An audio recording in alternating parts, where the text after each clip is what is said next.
अपने ऊपर डाउट करना बंद कर दीजिए, आपकी ओसीडी भी हो जाएगी समाप्त। जी हाँ दोस्तों, आज के इस वीडियो में हम बात करने वाले हैं कि बहुत सारे लोग बोलते हैं कि मैं अपने ऊपर डाउट करता हूँ इस तरीके से, और ये जो डाउट चलते हैं ये स्पेशली एचओसीडी के अंतर्गत बहुत सारे चलते हैं।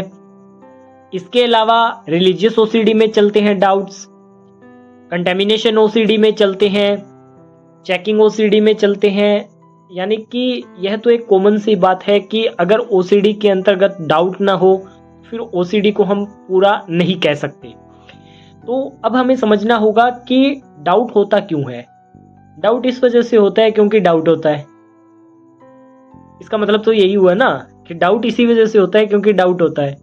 डाउट क्यों होता है? इसके पीछे की कुछ धारणाएं होती है, कुछ भावनाएं होती है, कुछ अवचेतन मन में दबी हुई दंबित इच्छाएं होती है, जिसका जब केस हिस्ट्री लिया जाता है या एक साइकोलॉजिस्ट इसका एनालिसिस करता है तब उसे पता चलता है कि इसके कहाँ कौन सी चीज़ें दबी हुई है और किस तरीके से फूट करके बाहर निकल रही है।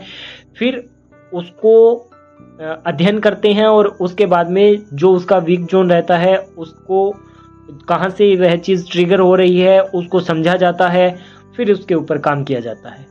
तो इस तरीके से ओसीडी के अंतर्गत डाउट क्रिएट होता है। अब प्रॉब्लम ये नहीं है कि डाउट क्रिएट होता है, प्रॉब्लम ये होती है कि डाउट क्रिएट होने के बाद में डाउट को सच्चा माना जाता है। अब सच्चा माना जाना प्रॉब्लम नहीं है, उसमें सच्चाई दिखना प्रॉब्लम है। अब सच्चाई उसमें होती नहीं है परंतु सच्चाई उसमें दिखती है। ये कैसे हुआ सब कुछ?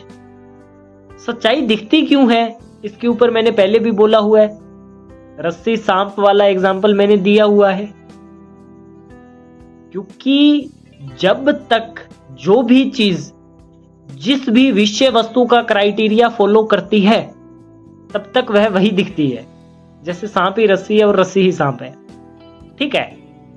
तो इस तरीके से उसके अंदर हमें सच्चाई दिखती है।